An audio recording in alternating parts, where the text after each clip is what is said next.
Honorable Yahweh. Zak Ve'ima. Baruch Hashem Yahweh. How do we love Yahweh? With all our minds, with all our hearts, with all our souls, and with all our life. How do we love our brothers and sisters? With all our minds, with all our hearts, with all our souls, and with all our life. Praise Yahweh. Praise Yahweh. And what is our motto? Our motto is one God, one mind, one love, and one action. We're all for one, And one for all. and we want for our brothers and sisters. What we want for ourselves. What about soup? If I have a bowl of soup, you may have my bowl of soup. And anything else? And anything else. Praise Yahweh. Praise Yahweh. You may be seated. Welcome to Feast of Weeks 1990, where we're learning the responsibility of the first fruits. All who have a natural proclivity to be good, like this message.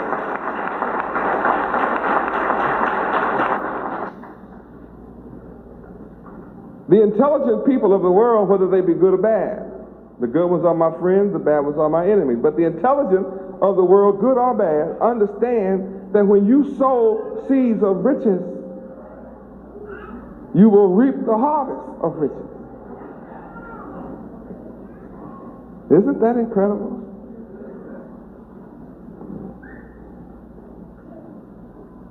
All of your life, you have been taught to be imperfect.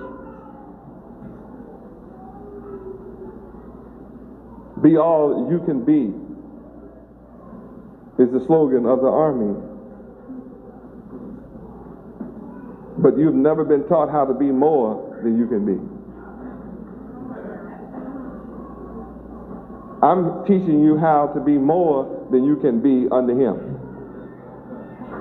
Can you believe that the United States government and the military of this country offers millions of the masses, tens of millions of the masses, that the only way they can be all they can be is to be a part of a killer machine? The army, that's a killing machine. But the only way you can be all you can be is in the army that kills people.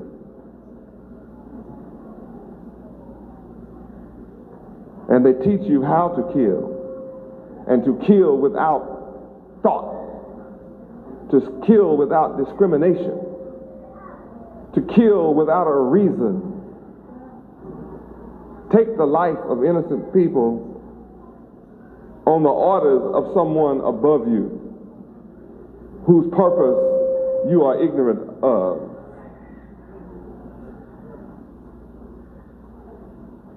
They offer you to be all you can be through death.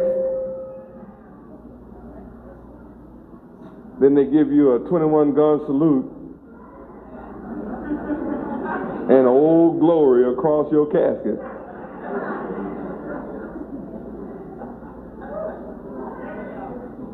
And your widow, $10,000. That's all you can be in their army. Look at what Yahweh is offering us. Morality, perfection, riches while you live, ever increasing riches,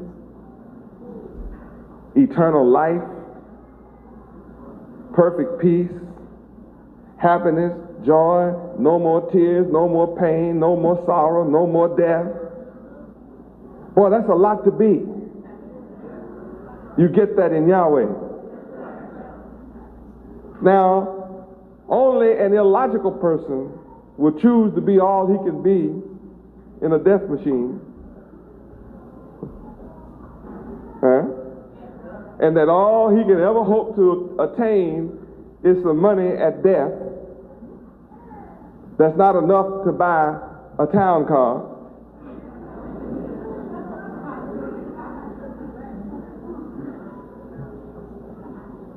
And you come to Yahweh and you're offered ever increasing wealth. You're offered the windows of heaven being opened for you, pouring you out blessings that you'll never have room to receive. Only an illogical person would reject such an offer that Yahweh offers. But then I'm here to teach you to be a logical people.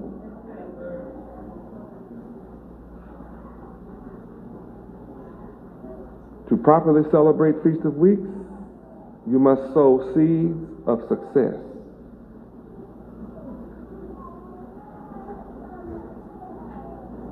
How many want to be successful? What'd you go to school for? You still want to be successful? You wasted your time getting educated. What kind of education did you get?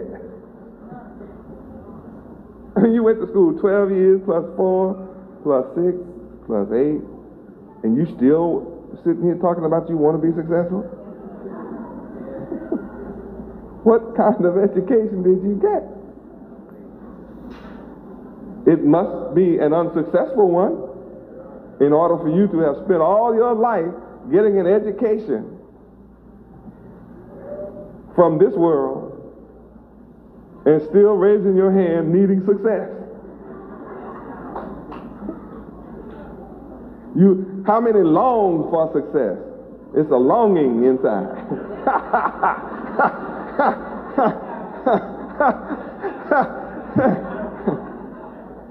I don't understand why that longing has not been satisfied with all the education you have. I mean, what have you been working for? How many have been working hard? You spent all your life in school, spent the rest of your life working hard, and your heart is still longing for success. What are you trying to tell me? Something is missing in your life. You have been, how many feel deprived? Deprived of success. You've been cut short, cut off from success. Like, you can't find your way. Success is elusive.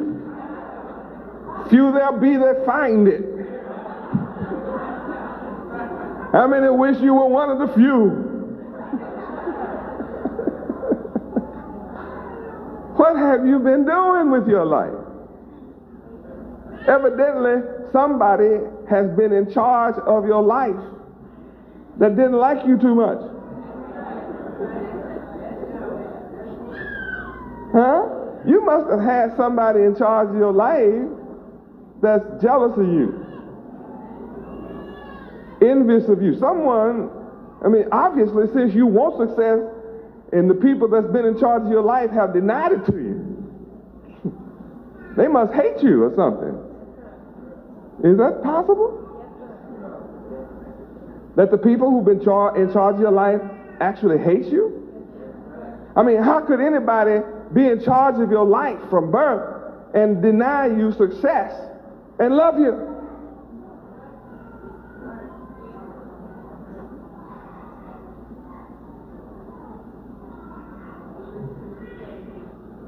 Huh? Leviticus chapter 26:17. Let's see if we can get a look at this thing. Maybe the word will put some light on it.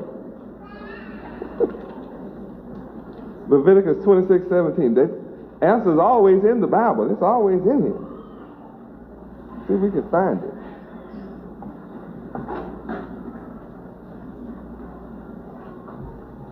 Yes, Lord. Somebody that hates you must be your ruler. I mean, that's the only conclusion I can come to. I'm surprised that you haven't come to that conclusion on your own. Read. And I will set my face against you, and ye shall be slain before your enemies. They that hate you shall reign over you, and ye shall flee when none pursueth you. What does reign mean? Rule. What kind of ruler do you have? It tells you right there. What kind? Those that hate you are ruling over you. Isn't that something? And you wonder why success is so elusive. What happened to you in your education that you didn't understand why you were not being successful? Something happened. You know what I think it might be? Maybe it's the type of education you receive, you know, like Cinderella.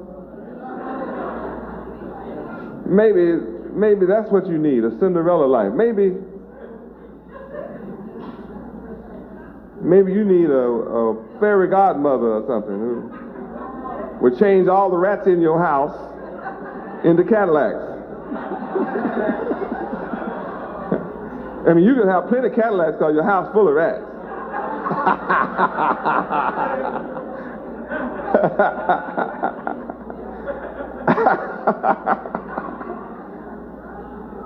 If you had a fairy godmother who could turn roaches into money, you'd be rich already.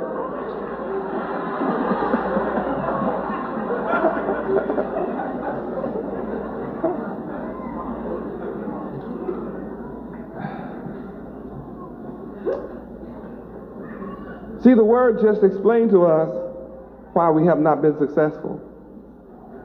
Our rulers have failed to teach us success, the rules for success. So they offer you debt. They tell you, be all you can be in debt.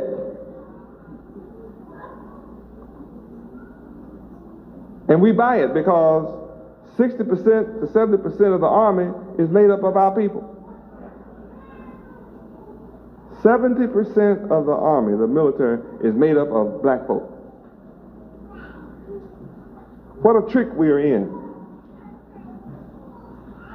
Once again, it's easy to get rid of half of our black men are in jail trying to be all they could be through drugs. The other half is in a death dealing machine called the army, trying to be all they could be there. How many get the picture tonight that we've had the wrong teachers?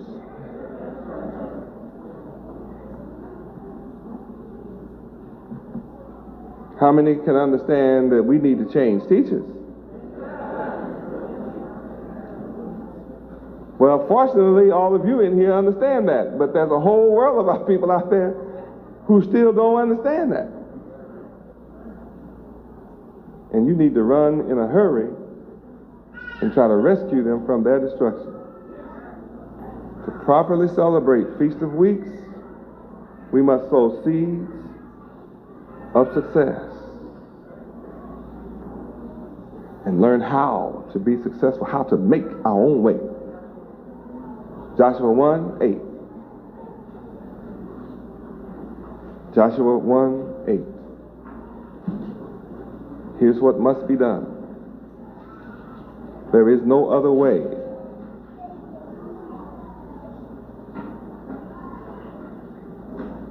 Joshua chapter 1, verse 8. Read. This book of the law shall not depart out of thy mouth, but thou shalt meditate therein day and night, that thou mayest observe to do according to all that is written therein. For then thou shalt make thy way prosperous, and then thou shalt have good success. To have a plenteous crop harvest, you must be connected to the life giver. And who is the life giver?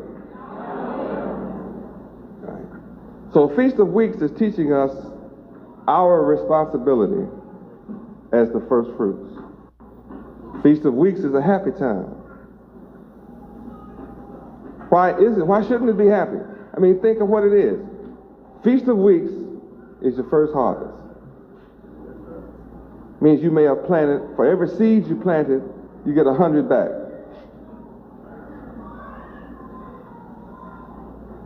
That means you plant 1,000 seeds, you get 100,000 back.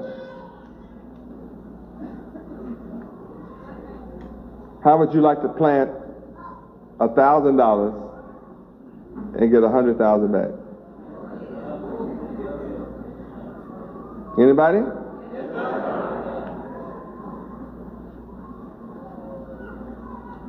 How many want me to do that for you? I am already. I'm waiting on you to plant. It's planting time. See, everybody wants to harvest. But there are not many people want to plant. See how it's easy. Everybody's hand go up on that. But if I ask how many ready to plant, see, the hands might go up because you don't want to be embarrassed.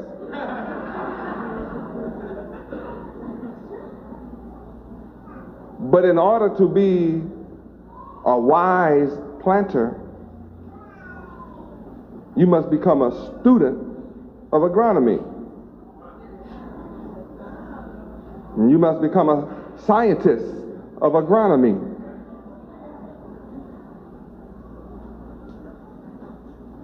You must become a master of agronomy. Write that word down. Yeah, agronomy is the study and the master of the science of agriculture. Seed, soil, and crop management.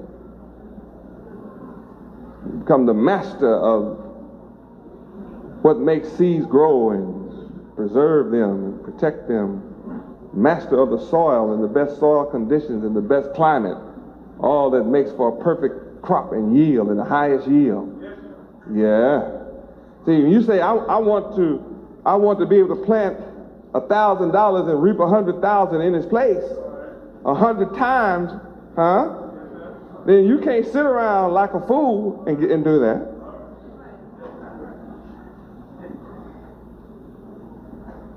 Yahweh, being the genius that he is, enable you to get a crop 10-fold, 30-fold, 60-fold, 100-fold. I'd use the top one 100 times. But you don't get 100-fold just by throwing it in the ground and walk away.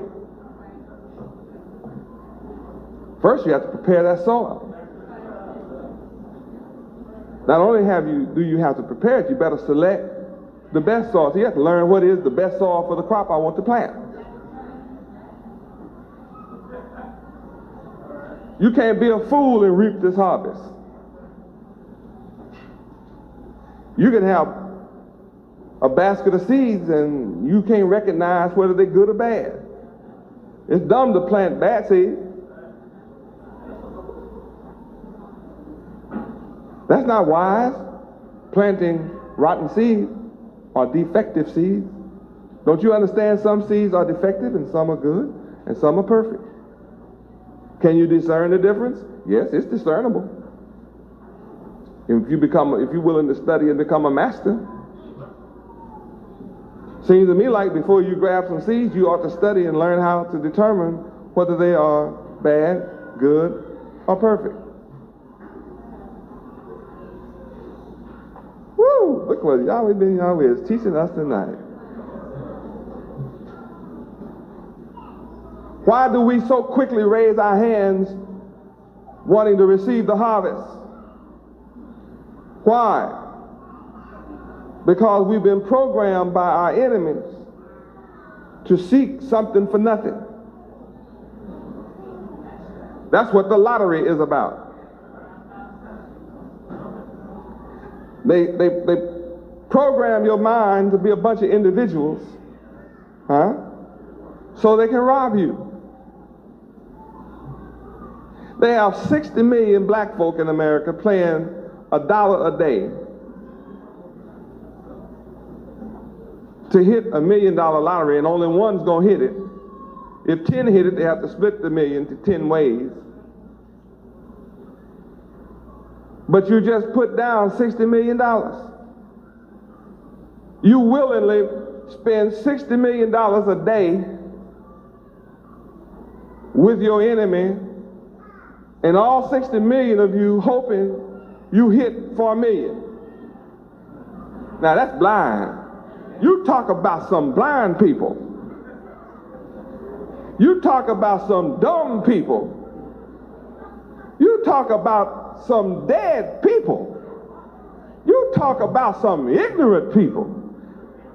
Here's 60 million people put down $60 million, and all 60 million hope to hit for $1 million, and if they all hit, they got to split $1 million up. Enemy keeps 59 million for himself,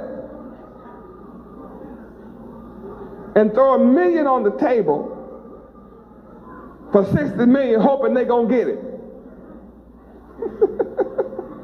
That's not enough money for 60 million people to get a penny apiece.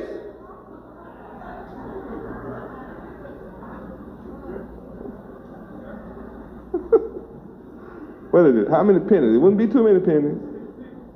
What? 6 cents each.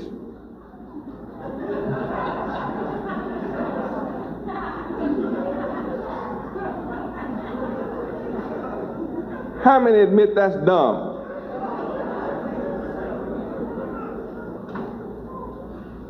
Now, how many want to know what Yahweh says about that? Okay. Yahweh says the $60 million is already a hit. You don't have to try to hit for 60 million. It's already a hit. All the 60 million have to do is attach themselves to Yahweh. Put the 60 million in Yahweh's pot, and you all hit for 60 million. Then we can own some banks, some airlines, some ships, oil tankers on the high seas, railroads, automobile manufacturing plants, steel plants, own savings and loans, our own insurance company. We can get all that for 60 million. Hotels in every city, apartments in every city, first-rate foods in every city, all that for just 60 million. Wouldn't cost us but $1 a piece. I would do all of that for you for $1.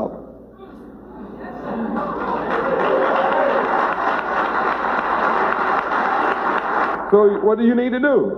Go talk to 60 million deadheads that's walking in darkness and bring them to the light. And just like that, it's over. See, I know what you're thinking. You look out there at that field.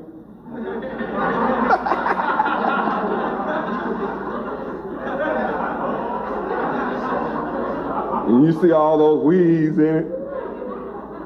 You look out there at that field and you see all those rockhead niggas in it.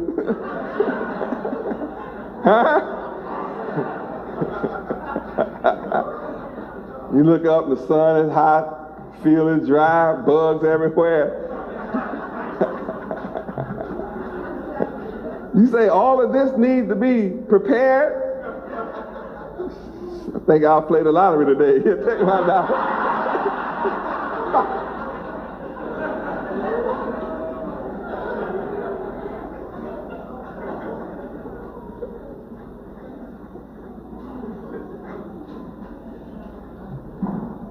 What's wrong? We've been programmed not to want to work at solving our problem. It's so much easier to complain about our condition. It's so much easier to cry, I'm a victim of discrimination. I'm a victim of racism.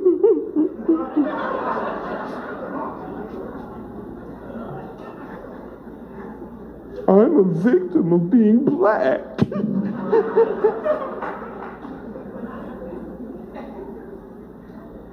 Don't y'all feel sorry for me? I've suffered 435 years in this country.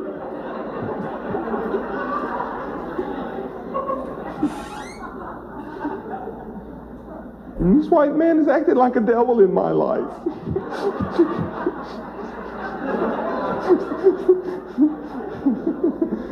Oh, world, don't y'all feel sorry for me? See how easy it is to be a victim? You sit around, spend your life crying about how you've been treated instead of getting up and doing something about it.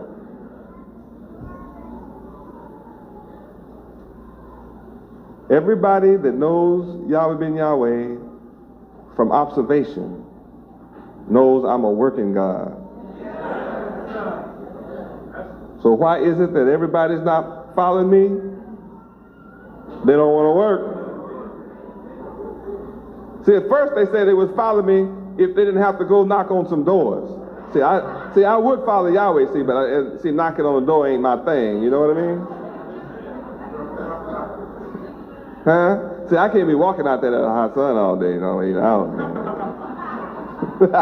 walking around with some sheet on. You know, that ain't gonna get it, boy.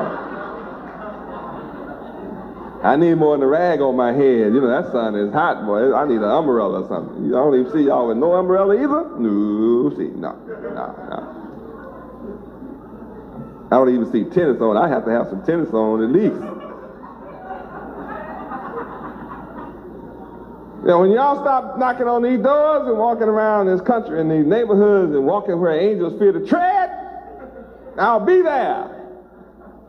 I said, are you sure they said that? Yeah, that's what they said, Yahweh Ben Yahweh.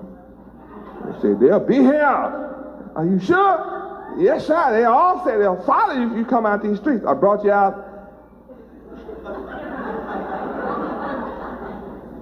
I'm trying to figure out where they are.